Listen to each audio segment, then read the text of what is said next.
Welcome back sa ating channel mga boss. Andy Eigenman is spotted sa airport kasama ang kanyang dalawang anak. Kudyap na ba ito na tuluyang paglisan ni Andy sa Siargao at pag-iwan ng tuluyan kay Filmar Alipayo? Panoorin at pakinggan ang buong detalye.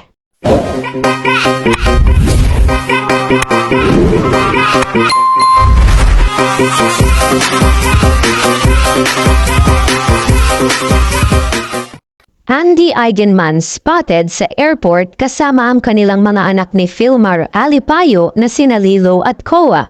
Trending at viral ngayon online ang bidyong ibinahagi ng isang netizen kung saan ay naispatan si Andy Eigenman sa airport kasama sina Lilo at Koa. Sa bidyong naibahagi ay mapapanood na tila may hinihintay at napakaraming dalang bagahe ng mga ito.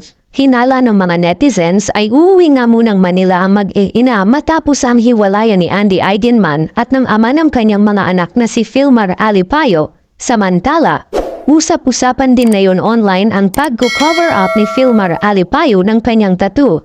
Matatandaan na nagpa-couple tattoo nga ito kasama ang kanyang longtime Swedish friend na si Pernilla na naging dahilan ng pagseselos at paghihiwalay nila ni Andy Eigenman. Hanggang ngayon na ay mainit pa din na pinag-uusapan sa social media ang paghihiwalay ni na Andy Eigenman at Filmar Alipayo. Marami din ang nagsasabi na tama lamang na umuwi munang Manila ang mag-iina para makapagpalamig at makapag-relax lalo na ngayon na humaharap ang kanilang pamilya sa pagsubok.